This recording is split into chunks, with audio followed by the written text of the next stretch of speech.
This is your ultimate stop for everything sports. The Golden State Media Concepts Sports Podcast. Should I say more? From the NFL, MLB, the NBA to MMA, it's all in here. The Golden State Media Concepts Sports Podcast. Listen now.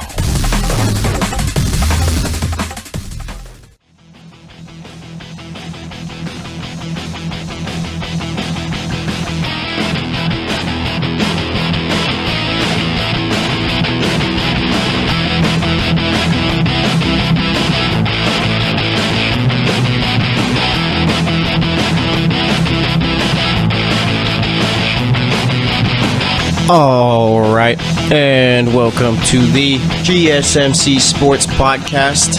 This episode is brought to you by the GSMC Podcast Network, and as always, I am your host, Jesse Tapia. All right, it's now Wednesday. All right, once we get past Wednesday, we're now on to Thursday, and Thursday means we are that much closer to the weekend. Okay, let me tell you what's going on today, though. We got England and the Croatia match to talk about. That's still going on as I'm recording this, watching it right now. All right, they're in the middle of the halftime, I guess, of extra time. Going to be heading into the second half of extra time soon, so we'll see about that. I mean, England, it seems like they're trying their hardest to give up the game. Okay, I mean, Croatia just simply dominated from the second half on. I mean, maybe England is just trying to get to penalties, which would be, honestly, ironic considering the fact that, you know, England have never really been a good penalty-taking team. Yes, I know they beat, Colombia in penalties, so yeah, I get that. All right, but you get, over time, England hadn't been the best. All right, but nonetheless, I mean, I'm watching them right now. Gareth Southgate's talking to them. They're all getting hyped up, so let's see if they could keep the second half of extra time going, play well. I'll give updates periodically if I see anything, but nonetheless, like I said, by the time this is out, you'll already know who won, so we'll see. All right, so we got that. We're going to be talking about some remaining NBA free agents, and you read the title, okay? Federer loses in Wimbledon. Yes, we do more. We do talk tennis, okay? Believe it or not. We might not be the go-to tennis podcast, but nonetheless, we're going to talk about it, all right? So that's what's going on today, and like I said, for the fourth segment, we'll get into some MLB scores. I know the A's yesterday. The A's, man, they're such a likable team. Okay, I'm from, I was born in the Bay Area, lived in Modesto for a while, Modesto, California, and then now I'm over here in Sacramento, and I've never been an A's fan or anything like that, but they're just like the lovable loser type of team, okay? The fans are good. I mean, the fans don't really show up, but I mean, if you've ever been to O.Co Coliseum, you'll understand why. Plus, I mean, they don't always put out a decent product, okay? But nonetheless, I mean, yeah, they're a fun team to watch, right? Like I said, I'm not an A's fan or anything like that, but I don't know. There's just something about that team that you got to watch them, all right? I was checking out the game yesterday. They went to extras. They took the lead in extras in the 10th inning. I think it was Stephen Piscotty, or was it Stephen Piscotty? I have to double check. All right. But nonetheless, I mean, they get to the bottom of the 10th of the Astros, and the A's, I don't know, man. It was a circus play how the Astros ended up walking off. All right, because the ball, it's hit. It looks like it's going to go, it's going to go foul. I'm not even saying it's hit. Like, barely made contact with it, okay? It's on the first baseline, like, barely in front of the catcher. The catcher picks it up, Lucroy, okay? And he goes to tag, I think it was Bregman who was hitting. He doesn't tag Bregman, okay? And Bregman runs down the first baseline. There's a man on third also, I believe there was. I think it was a guy on third. Okay. And Lucroy throws the ball to first. Doesn't airmail it, but it's a bad throw. Okay. It's to the left side of the first baseman. He's not able to get it. The ball's thrown away, and the Astros end up winning off of that. Okay. It was honestly ridiculous. It was the bump, bump, bump, bump, bump, bump type of play. All right. Like I said, ultimate circus play there. But, I mean, nonetheless, the A's were hanging in there. They beat the Astros 2 days ago, 2-0. All right? And I'm really hoping that somehow, some way, this team finds themselves in the playoffs because, and I hope they get past the wild card game, too, if they do end up making it. Because, I mean, these Oakland fans, the the owner for the A's tends to not really put too much money into this team, so Billy Beane doesn't really have much to work with. So, I mean, you're only going to have every couple of seasons where your younger guys in your farm system are playing well enough in the majors to where you're going to be a competitive team. Because, I mean, I got a buddy, he's an A's fan, all right? And I'm telling him, like asking him, so are you just enjoying the moment here, or are you going to be preparing yourself for the inevitable time a year or two from now where you got to trade all your good players and you start from scratch again? All right. And he says he's just living in the moment. And I mean, as an A's fan, that's all you could pretty much do because of the fact that it's true. A couple years from now, the A's are going to be back in the bottom of the NL or AL West. All right. And they got to figure something out with that stadium situation. I know the Raiders are going to be moving out soon. Maybe they do some renovations to the O.co Coliseum or something like that because, I mean, they're a Bay Area team, right? They play in Oakland, down the Bay Bridge. You got the San Francisco Giants. Okay. As a casual, well, I wouldn't say I'm a casual fan because I do have a favorite team in basketball, or baseball and all that, and I do follow it and all that. But nonetheless, if I'm going like, the A's are at home, the Giants are at home, I'm probably heading over to San Francisco because that park is probably one of the best in baseball. I'm talking about AT&T Park. Okay. And I'm watching it right now. Of course, England gave up a goal. All right. 2-1 Croatia right now in the 108th minute. This is classic England here. Let me tell you, they scored first, but nonetheless, I mean, Mandzukic ended up scoring it there. But like I said, we'll talk about the England match later on. But like I said, I mean, the A's really got to do some renovations to that stadium or just completely move out of there and move over to Santa Clara, San Jose. I know that was an idea that's been tossed around before, not really concrete or anything like that. But nonetheless, like I said, I mean, if you're deciding, do I want to go to AT&T Park or do I want to go to O.co Coliseum, you're going to go to AT&T Park. The atmosphere is better, the scenery is better, everything's better. All right? O.co does feel a little bit more at-home type of thing, but like I said, it's not really the greatest. All right? You can go to O.co, buy a $10 A's ticket, sit behind the first base dugout because no one else is sitting there. All right? So that's one of the pluses of it. All right? And I seemingly have turned this into an Oakland A segment. And I guess we might as well just finish off with the Oakland A's here. All right. We'll move on to tennis in the next segment, for sure. Okay, but nonetheless, I mean, looking at it, Oakland right now, they're currently, I think the Mariners ended up losing yesterday. Let me double check to see if the Mariners ended up losing because that's going to help a bit as far as where Oakland is as far as the wild card standings. All right, and I think that the Yankees or Red Sox are going to have that wild card spot locked up. I mean, the first one, okay, because whoever wins the division, like whoever doesn't win the division, I'm almost positive is going to be winning that first wild card spot. Considering the fact that how do you say? Both teams are on pace to win like 110 games, I think it is, which is a bit ridiculous there. Okay, so let's see real quick. Looking for the Mariners game yesterday, and we'll get into all the scores too for the rest of the segment. So yeah, the Angels played the Mariners yesterday. The Angels won that one 9-3, so that did help out the A's a bit as far as the wild card race. They don't really lose ground on it, gain or lose ground since they lost to the Astros in actually 6 innings. Excuse me. All right, but nonetheless, I mean, let me check the standings for the wild card just to double check. I think the A's would be about 6.5 back right now of the Mariners. Let's see, they're actually 6 games back of the Mariners right now.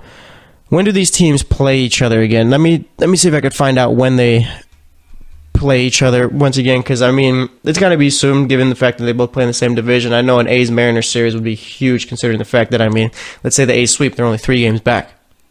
Okay. And like the Mariners, I mean, I don't want to say they've kind of surprised because I think we all expected them to be pretty decent, but nonetheless, without Robinson Cano, they haven't really missed a beat. Okay? And people will point out they haven't been playing like the best teams or anything like that. But nonetheless, I mean, you do got to give them credit there. Okay? So let's see. The A's got one more game against the Astros tonight. Is that the final game of the series? Let's double check. Let's look at Oakland's schedule going forward. All right.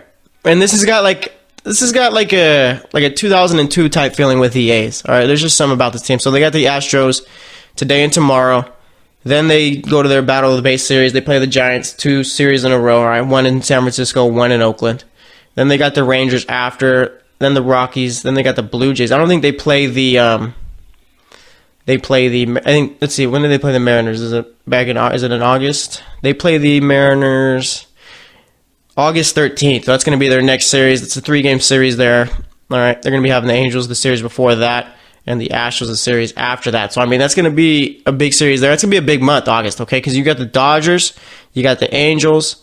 Let's see, you got to play the Tigers. They can beat the Tigers. They can beat the Rangers. All right, you got to play the Twins. You got to play the Astros and Mariners twice in 2 series in August. All right.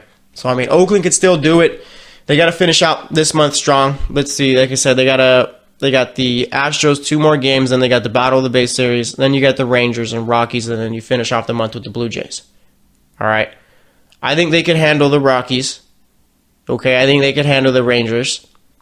It's going to be tough against the Giants, of course, and it'd probably be best for them to win these next 2 games against the Astros or at least split it. All right. So let's see what those swinging A's can do, but nonetheless, like I said, I hope there's someday they figure out a way to keep these players. Okay, and the only way to do that, I guess, is to pump money in that organization, but for some reason, I have no clue why the owner refuses to do that.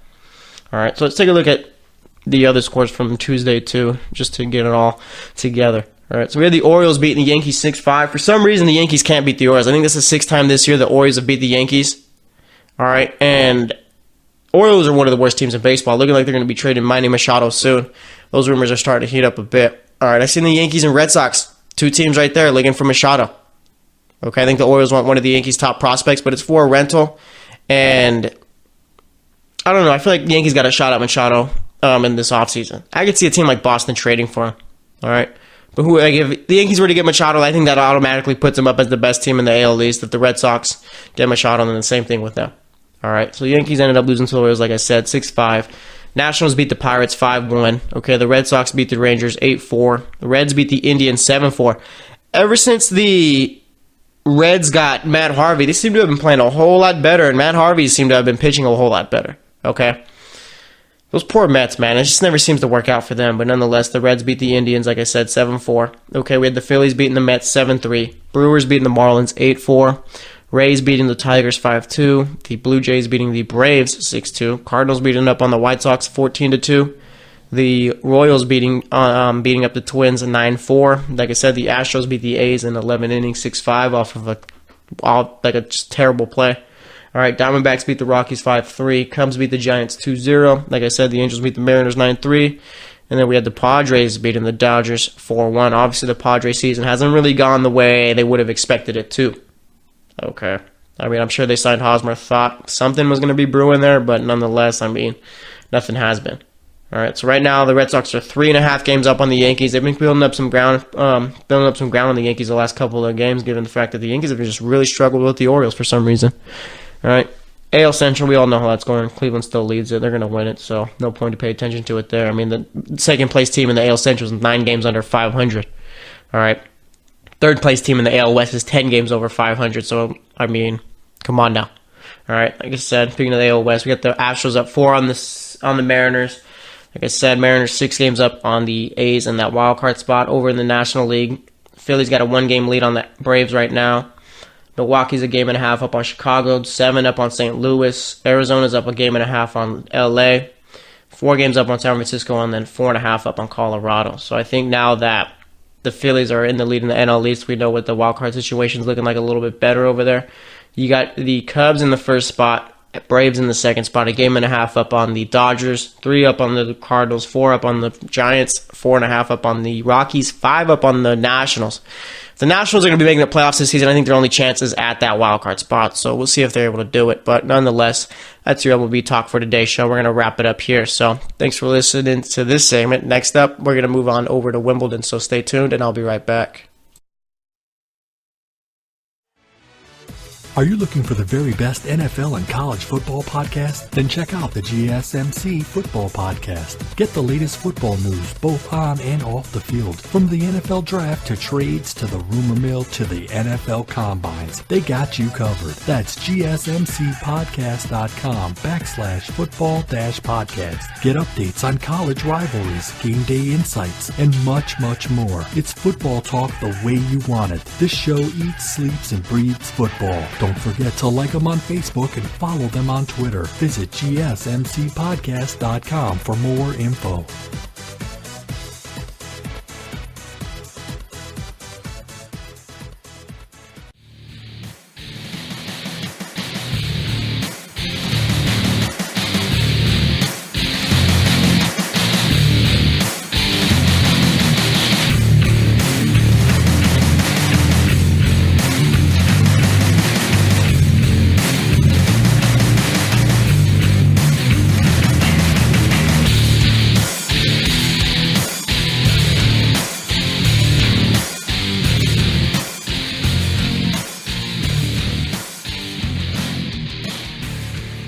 All right, and welcome back to the GSMC Sports Podcast.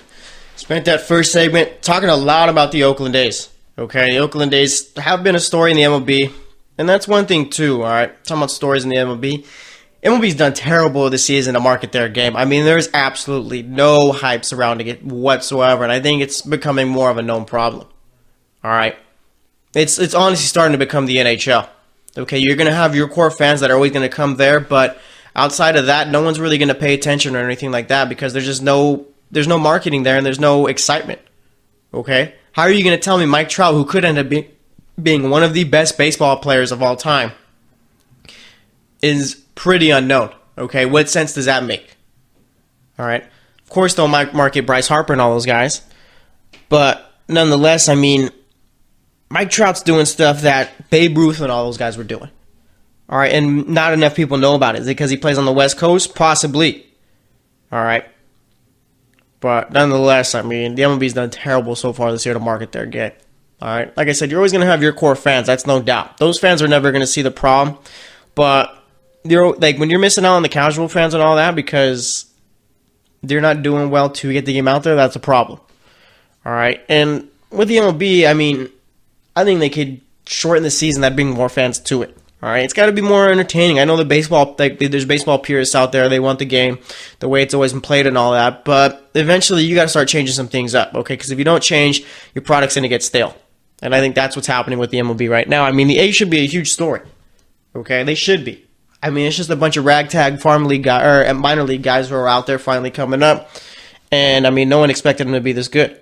Okay, you get the Red Sox and Yankees, two of the best teams in the league, and the MLB's doing nothing about it. Okay, when the Red Sox or Yankees are good, that's good for baseball. All right, but nonetheless, I mean, like I said, the MLB's just done terrible to market their game. Okay, who markets their sport well? I think tennis. I think tennis does pretty well for themselves. Okay, of course they're not like a top sport or anything like that here. But nonetheless, I mean, we pay attention. I think everyone knows who Roger Federer is. Okay, I think everyone knows that he's one of the greatest of all time. I think that everyone knows who Rafael Nadal is. I think everyone knows who Novak Djokovic is. And I think everyone, for the most part, knows who John Isner is. Isn't John Isner the one who played in that like 2-day match or whatever, 3-day match? I can't remember exactly if that was him, but nonetheless, I mean, speaking of tennis, all right, we had the men's quarterfinals going on today.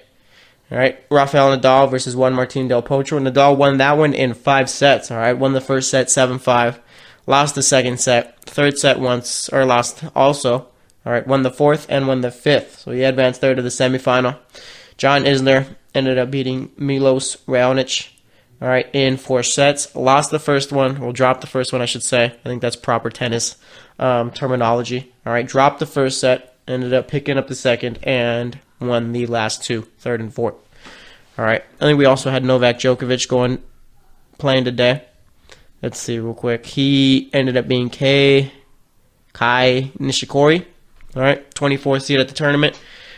Djokovic dropped the second set, but nonetheless won the first, third, and fourth. So he advanced to the semifinal also. All right. We talked about it yesterday. It'd be pretty cool to have a semifinal of Nadal, Djokovic, Federer, and then obviously John Isner. All right. You figured that if anyone was going to lose, it'd maybe be Isner because he's the lower seed. But I don't think anyone really expected it to be Federer. All right. Federer ended up losing to Kevin Anderson, South African man. All right. Swiss Federer lost to Anderson in 5 sets. Okay. Won the first, won the second set, dropped the third, dropped the fourth, and dropped the fifth. All right. So, I mean, obviously there, Federer just didn't have it today. And if he did, he only had it for about 2 sets. All right. And I was looking on social media today, scrolling through Twitter and all that. Saw Federer lost, and all of a sudden you see someone tweet, is Federer washed up? No, Federer is not washed up. All right. The dude has beaten Father Time. Okay. Honestly. I remember back late 2000s, okay, before the 2010 all that started, that it seemed Federer was how do you say, at the end of his thing, the end of his career. All right, seemed like finally Federer was going down, after dominating for so long.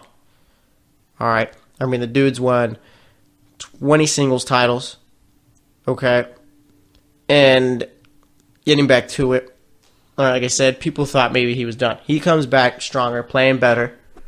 Okay, and now people, like I said, it's not really something where everyone's saying, oh yeah, he's washed up, but, you got the little rumblings.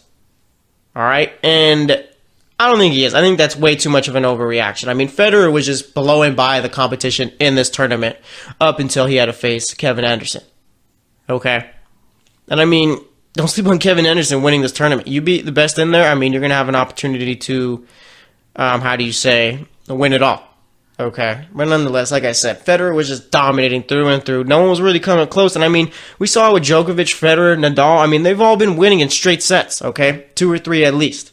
Or at the most, I should say. All right, 2 at least, 3 at the most. And same with Serena Williams. I mean, it's been a tournament where the top tennis players have done their job, meaning they've pretty much been zipping by, like I said, and eventually we get to the point where you got the best in the semifinals. All right, we almost had that.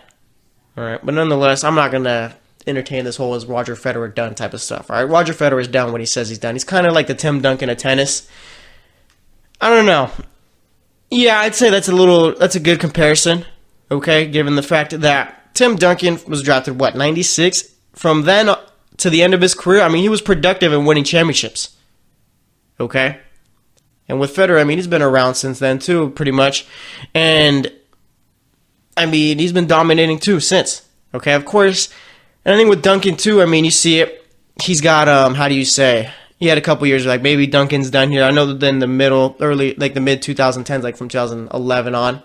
All right, from like 2011, 2014, people were like, "Oh, are the Spurs done? Are they too old?" All right, and they always seem to come back out of it. I think that's what Federer is right here. Okay, but like I said, we got Nadal, Kevin Anderson, Djokovic, and John Isner in the semifinals of Wimbledon. All right. I think tomorrow is when we got the women's semifinals going on, I believe it is. Let me double check to see. Then we got Serena going tomorrow. And Serena, I mean, she won a major tournament pregnant, and now she's most likely going to win another one coming off of her pregnancy. All right. That's just a bit ridiculous. All right. Good ridiculous stuff. And I do believe she is playing tomorrow. All right. So we'll definitely talk about that tomorrow. But nonetheless, I mean, Serena Williams, Roger Federer got to be the 2 greatest tennis players of all time, I'd say. All right. And England and Croatia just went final. Classic England, dude. Heartbreak once again. All right. I don't know how they continue to do it, but it's like, they just draw you in, man. All right, but nonetheless, yeah, like I said, tomorrow we got Serena Williams versus Julia Georges, and then Jelena Ostapenko versus Angelique Kerber. All right, winner of those 2 matches advanced to the Wimbledon final. But like I said, we're going to be moving on to the England-Croatia match now for the next segment, and England blew it once again. All right, I'm going to give my full thoughts on it all in the next segment, but it's just disappointing to see. Okay, this England team, they fell short. All right, going into the tournament, I don't think anyone really expected them to go out and win it. But once you saw them playing, you saw that they could do a whole lot more. All right. So like I said, we'll move on to that for the next segment. But getting back to the Wimbledon stuff, just to recap, Federer ended up losing in 5 sets. All right. A bit of a shocker there, just considering how well he's been playing throughout the tournament. All right. So now we got a semifinal of, let's see, we got Djokovic, Nadal, okay, John Isner, and Kevin Anderson. So we'll see how it all goes down. But nonetheless, let's see, is the semifinal. So the semifinal's on Friday. All right, so be ready for that. But nonetheless, we're going to wrap it up here.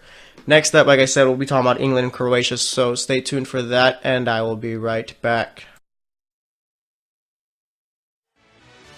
Check out the show that's built on the MMA. From the UFC to extreme cage fighting, they got the fights covered. Check out the GSMC MMA podcast. Get the latest news on past or upcoming fights. Join us as we talk to and about some of the biggest names in the MMA, past, present, and future. When it's the fight game, there's just one show to check out. GSMCpodcast.com/MMA-podcast. Don't forget to like them on Facebook and follow them on Twitter. Visit GSMCpodcast.com for more info.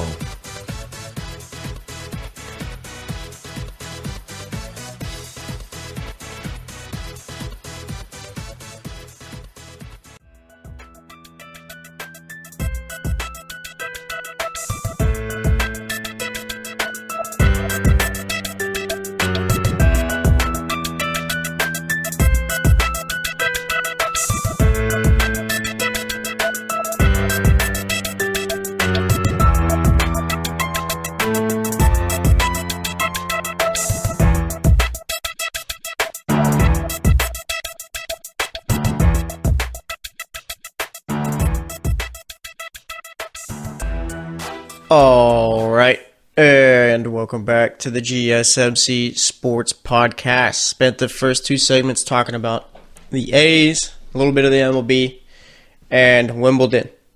All right, now we move on to the World Cup. Yesterday we saw France and Belgium play. France essentially was the better team and deserved to go through, okay, as they did. Belgium, as good as they played, just couldn't get past that France back line.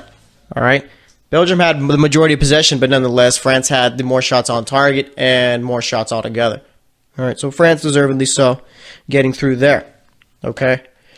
To that game, we had pretty much now all we had to look forward to was England and Croatia. Beginning of the round of 16, all right, I picked Croatia to make it to the final. All right, as you know.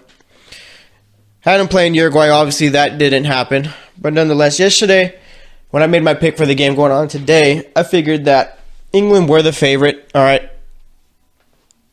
Of course, like I said, I did pick Croatia in the beginning, but I figured that my feeling was England was going to end up winning this game.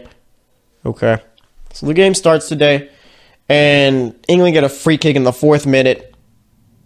Boom, goal. All right, Kevin Trippier. Perfect goal, too. Goalie didn't even do anything about it. Ended up just putting it in the top right corner from Trippier, and England take the lead there. Okay, and taking the lead, it's 1-0. And then in the first half, I mean, England had multiple chances to extend the lead. And that's when I say classic England, that's all it is right there. Okay, yet Harry Kane, who gets in behind the defense, can't put it past the keeper. All right, ball rolls to the back line near the goal. Harry Kane switches it to the other foot. All right, he's literally right there. All he's got to do is elevate the ball a bit. Isn't able to do that. Okay, keeper blocks it. It comes off the post and out. All right, there was chances like that as to why, like stuff like that, and England couldn't put them in the back of the net. Okay, and that's why they're out. All right. But anyway, we move on to the second half, and like from the second half on, Croatia were the better team. Even in extra time, they dominated. Okay, England, I'm not sure what happened. Okay? Honestly, it was a completely different team from England compared to the first half to the second half in extra time. All right, it just seemed like in the second half they were playing a bit scared. All right, but nonetheless, I mean, we had Ivan Perisic scoring in the 68th minute. Kyle Walker, I think, struggled all game long with Perisic. All right, Perisic was getting down the wing past Walker.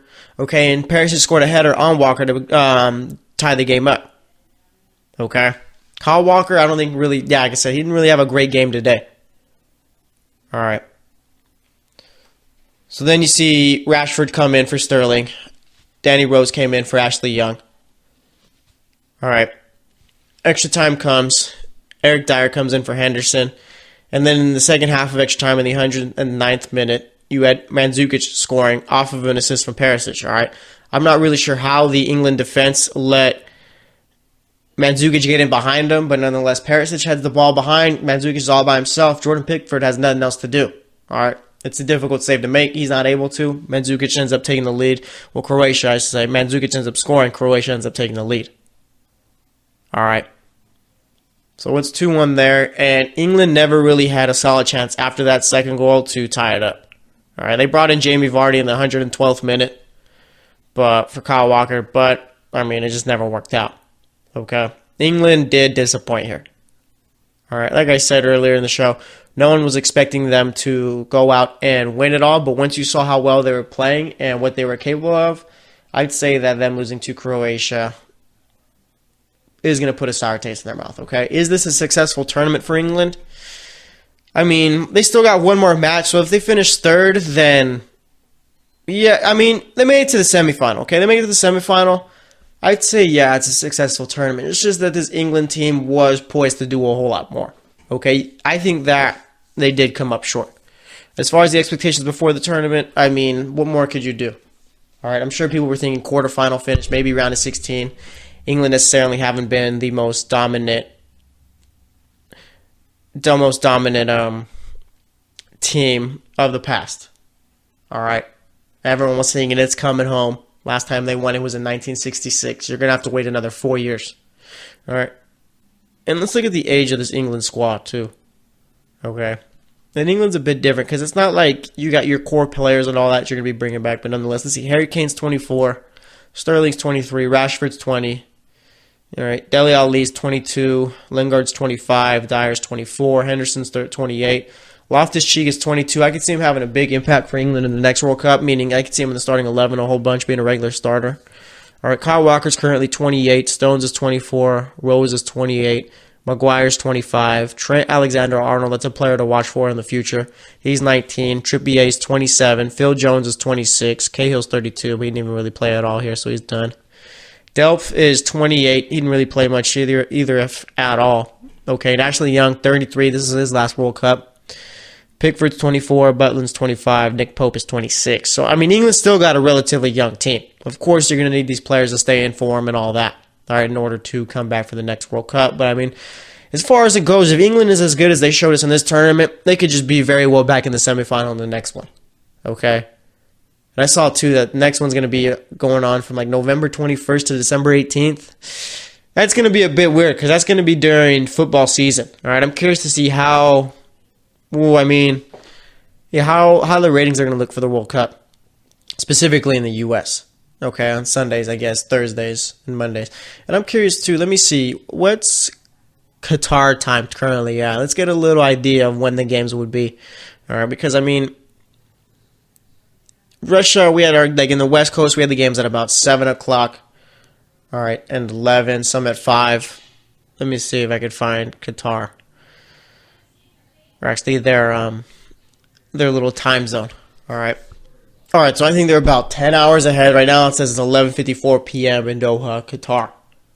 All right, so I'm assuming we'll probably have games at the same time, honestly, in the mornings. All right. Well, I guess that's how the next World Cup's going to be. But at least the World Cup, it'll be around Thanksgiving time. Yeah, around Thanksgiving, right before Christmas time. So I don't know. It's going to be weird seeing the World Cup in the winter. And I mean, if it's hot enough to the point where you got to move it to the winter, probably shouldn't even be having the World Cup there. All right. They're still building stadiums and all that. I still think they got to build a city for the final. Okay. I mean, it's just a whole big thing. I mean, but we all thought, I don't know, going into Russia's tournament, the World Cup in Russia, did we think that it was going to be a bad tournament? I don't know. I'd say they put on probably one of the best tournaments ever. All right. I mean, of course, the teams have a say about that, but I mean, the games have been great. The atmosphere's been good. Okay. Stadiums have looked great. I mean, nothing more you could ask for. All right. I'm curious to see what the World Cup's going to be looking like once it gets over here in 2026. I might have to make a trip out to Mexico because I think the opening game is going to be at the Azteca. And I mean, the opening game watching Mexico in the Azteca, that's got to be a bucket list goal for me, I'd say. I mean, stadium filled with over 100,000 people. I know they'll be playing at Levi, too, in the Rose Bowl, so maybe I can make out a couple of games there. All right. I can't wait for the World Cup to get to the U.S. I mean, last time it was here was in 94. I wasn't even born yet, so we got time. All right. I'm curious to see what the U.S. is going to be looking like in the next World Cup. Okay. They going to make it? I'm curious to see. I want to see who their managers. And I'm sure that, I mean, there's no way that the U.S. doesn't make the World Cup 2 years in a row. Okay. All they got to do is just develop these younger guys that they got coming up. You got 4 years to do that. And I mean, you even had a bit of a head start because you didn't have this tournament to play in. All right. But I mean, I doubt we see Panama in there once again. So obviously their spot's going to have to go to the U.S., maybe Trinidad, maybe Jamaica and ends up making it in. Okay. You got Leon Bailey, who plays for Bayer Leverkusen, one of their big up-and-coming players. All right. Already a pretty decent player for that squad, or a pretty good player for that squad. I believe he is a Jamaican national team player. All right. So, I mean, maybe he could get him then. All right. It's possible. I mean, we saw Panama make it in. We saw teams like Tunisia in the tournament. Tunisia. All right. Is it Tunisia or is it Tunisia? I'm not even sure. All right. But nonetheless, like I said, now we got a Croatia-France final. I mean, I'm not going to get too much into that right now because we still got that on Sunday. So we'll probably get more into it on Friday or whatnot, or maybe go day by day about it. But nonetheless, I mean, you got to think as of right now, France are the favorites. Yeah, Croatia's played well, but France just dominated Argentina, all right, Uruguay, and Belgium. People say, oh, they only beat Argentina 4. They barely beat Argentina 4-3. You were watching that game, you know France had had control of it the entire time. All right. Croatia had to go to extra time with Denmark, Russia, and England. France looked like the better team in all three of their matches against top teams. So, I mean, like I said, France has got to be the favorite here, but we'll wait and see how it all ends up. So we're going to wrap it up here. Next up, we're going to be talking about anything else going on in the world of sports. So stay tuned, and I will be right back. Are you looking for help for your fantasy football team? Check out the GSMC Fantasy Football Podcast. Get today's best advice on who to start, who to sit, even who you should draft. From sleeper picks to red-hot lineups, they got it all covered for you. That's gsmcpodcast.com/fantasy-football-podcast. We'll cover traditional leagues, dynasty, PPR, even IDP leagues. When you need fantasy help, there's just one show to hit up. Don't forget to like them on Facebook and follow them on Twitter. Visit gsmcpodcast.com for more info.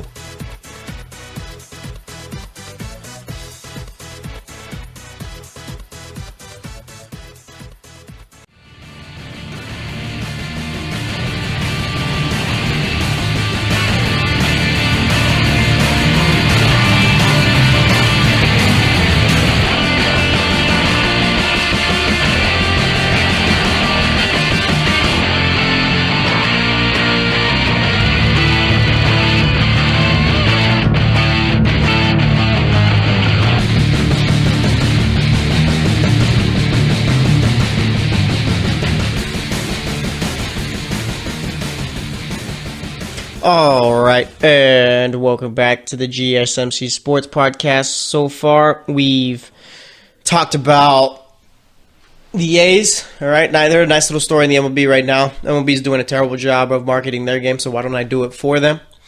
Okay, second segment, we talked about Wimbledon. Roger Federer lost today. We had Nadal, Djokovic, and John Isner advancing into the semifinal. And then third segment, we talked about England losing to Croatia. All right. Now we move on and we talk about anything else going on in the world of sports. And listen to this. All right. Rob Pelinka, GM of the Los Angeles Lakers. All right. Get a load of what this guy's saying. Okay. Says that they've pretty much built a team to, like, they're designed to beat the Warriors. Okay. I mean, is he serious? Has he really been serious? You guys think? All right. In what world does this Lakers team beat the Warriors? Or even have a chance? In what world? Okay. I mean, come on now. He can't be serious. This is like a PR type of thing, getting the fans excited or something. All right. This Lakers team does not come close to the Warriors. They're about on par with the Rockets right now after losing Ariza and Bob Mute. Okay, I'd even say they're on par with the Jazz right now. And that's not necessarily a bad team. The Jazz are a real good team. All right. But as far as this team being designed to beat the Warriors, how? Okay, Pelinka says that they brought in a bunch of defenders. Okay, they're not just going to try and score with Golden State. That's cool you brought defenders and all that. Lance Stevenson, great. Okay, Rondo, when he wants to be, is a good defender. Okay, I think Lonzo's a great defender too. We're always getting there. All right, LeBron hasn't really played defense since 2010. All right, Kentavious Caldwell-Pope's a nice little defensive player. But nonetheless, I mean, that's cool. You want to play defense against the Warriors, great. Okay, the Warriors are still putting up 100 points a game on you. All right, playing defense against the Warriors means they're not going to score 120. All right, and who on that Lakers team is getting them to 100? All right, LeBron always get his, but you don't really have any other shooters surrounding him. Okay, I don't know if the Lakers expect these games to be like 90 to 85 or something like that, because you're not holding the Warriors down. You limit Steph Curry, all that means is he's dropping 27 and not 40. Okay? I mean, who on the Lakers can guard Kevin Durant? Honestly. Okay? Brandon Ingram's kind of lengthy like Kevin Durant, but I don't even think... Actually, how tall is Brandon Ingram? Okay. That's a $1 million question right there. Brandon Ingram and Kevin Durant are essentially like pretty much the same player. So Ingram's pretty much 6'9", so it means it's probably about 6'10", 6'11". All right, because they tend to lie to us about their heights. All right, Kevin Durant is also 6'9", so I guess we could say they're both 7-footers. I wouldn't say that Brandon Ingram's defense is good enough to limit Kevin Durant's offense. All right. Of course, you're more lengthy. You can get the hand in his face and all, but I don't think Brandon Ingram was causing any problems for Kevin Durant. All right. Maybe Lance Stevenson can do something against Klay Thompson since Klay just seems to sit on the three-point line. All right, but like I said, I mean, this whole we're going to try and beat him by playing defense, that's great and all, but you have no scorers on your team. No shooters. All right? None whatsoever. Well, I mean, you got a few. Okay. Kentavious Caldwell-Pope, would we consider him a good shooter? Let's take a look at his stats real quick. All right. Because I really need to figure out who is scoring the ball for this team. Obviously, like I said, LeBron's going to get his, no doubt. But other than that, I mean, let's see. Kentavious Caldwell-Pope, he's a career 40% shooter. All right, 34% from 3. Career. Numbers did jump up a bit with the Lakers. All right, shot 42% from the field, 38 from 3. So, I mean, maybe the Lakers found out a way to get him more involved. All right, as far as get his numbers up. All right. Let's see, is Brandon Ingram a shooter? Would we consider? I think he's a decent scorer, but I don't know if he's a shooter. And yes, there is a difference. All right. Ingram last year shot 47% from the field, 39% from 3. A big jump from his career numbers where he shot 43% from the field and 32 from 3. Let me see. He's only played 2 seasons, so career numbers don't really matter. Okay. His first season, he shot 40% and 29 from 3. Okay. Kyle Kuzma, I'd say he's a shooter. Lonzo Ball, definitely not. Rondo's not. Stevenson, I wouldn't call him a shooter. Okay, I'm really trying to think right now what shooters these guys got. Let's go through it. Okay, let's see. Like I said, Kentavious Caldwell-Pope, Kuzma. LeBron, I wouldn't consider him a shooter. He's more of a scorer. LeBron's not a guy who's going to take threes all the time. All right. Yeah, they don't have too many shooters on this team, so the whole we built this team to combat the Warriors, that's cool, you want to play defense, but you're still not going to be able to score with them. All right. But of course, I mean, they got it in their head, they're GMs and all that, they know a whole bunch more than I do, so maybe I could be wrong. I don't think I am, though. All right. You got Adam Silver today, too, saying that the Warriors' dominance isn't bad for the league. He's right. Everyone that says that the Warriors are bad for the league is completely wrong.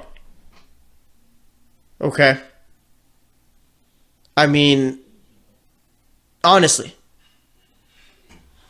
everyone talks about the Warriors all the time. Okay? There's been so much hype around surrounding the NBA that it's ridiculous. DeMarcus Cousins gets signed, a 7-footer who's coming off an Achilles injury, and the NBA blows up. All right? Everyone's talking about it on social media and all that. Everyone's saying that no one's going to be watching the games and all that, but I don't think there's really been any evidence supporting that. Okay, let me see if I can pull up the NBA ratings over the last couple of years and see if that's true. All right, because, I mean, I don't really think it is. Let me see real quick. 2017, it was one of the highest. All right, I think since 2013. Let me see. I think that was, the second year with Kevin Durant on the Warriors? Okay. Let's see. So, viewership for the national telecasts of the NBA, okay, according to the Nielsen numbers, was up 8% from 2016. Okay. That's the ABC games, ESPN, NBA, TV, and TNT games. All right. It was the highest since 2013, 2014. All right. I mean, everyone's numbers went up. The whole no one's going to watch is so wrong. All right. I mean, all the numbers increased. How can you say that the Warriors are ruining the NBA when all the numbers are increasing? People saying no one's going to watch when that makes no sense whatsoever because literally the ratings are going up. Everything has increased since the Warriors got these guys. All right. I mean, it makes no sense whatsoever. People are just yelling at the clouds for no reason. Okay, just spitting baseless facts or baseless information that's not even true. All right, I literally just told you the numbers have jumped. People say, oh, no one's going to watch. That's completely false. You're going to tell me you're not going to watch a team with a starting 5 of DeMarcus Cousins, Draymond Green, Kevin Durant, Klay Thompson, Steph Curry? You're not going to watch the Celtics team with Kyrie Irving, Gordon Hayward coming back because the Warriors are good? You're not going to watch LeBron over in LA? All right? You're not going to see what Donovan Mitchell could do in his second year after leading them to the playoffs. You're not going to see if Philly could take another step up. Are you kidding me? Ratings are going to go down. That's the dumbest thing I ever heard. All right. I mean, if you're going to say something like that, at least be right about it. I mean, it's ridiculous. Okay. So let's see. Anything else going on besides just people yelling at walls? Magic Johnson waited 1 hour in the car before talking to LeBron. I give it up to Magic, all right? He knew the guy he wanted. He got him. Okay? Good on Magic for getting LeBron. All right? It was funny seeing Philly saying that they had a chance. Philly had absolutely no chance whatsoever. He didn't even talk to LeBron himself. Okay? But nonetheless, I mean, that's all that's going on right now. In the NFL news, I mean, we had Pac-Man Jones getting into it with some airport worker, all right? I watched the video. It seems that the airport worker was trying to aggravate Pac-Man Jones. You see, if you watch the video, it seems that Adam Jones is trying to walk away from him. All right, he's walking ahead of him. The guy's just still yelling at his ear. You see Adam Jones, Pac-Man Jones, whatever you would call him, trying to walk away, but the dude keeps coming up to him. So I don't really fault Pac-Man for hitting him. All right, obviously violence isn't great, but I mean, eventually there's a point where you got to defend yourself if someone's just going crazy at you. All right, I'm curious to see if this affects him in the NFL or anything like that, but I doubt it will, just because, like I said, you could obviously tell that the guy's trying to walk away, Adam Jones. All right, so there's that, but we're going to wrap it up here. Today we've talked about Wimbledon, we've talked A's, Oakland A's, we've talked World Cup, and we've talked, Lakers and NBA ratings. So thanks for listening to today's podcast. As always, I am your host, Jesse Tapia. All right, I will be back tomorrow, so stay tuned, and I will talk to you guys later. You've been listening to the Golden State Media Concepts Sports Podcast, part of the Golden State Media Concepts Podcast Network. You can find this show and others like it at www.gsmcpodcast.com. Download our podcast on iTunes, Stitcher, SoundCloud, and Google Play. Just type in GSMC to find all the shows from the Golden State Media Concepts Podcast Network, from movies to music, from sports to entertainment, and even weird news. You can also follow us on Twitter and on Facebook. Thank you, and we hope you have enjoyed today's program.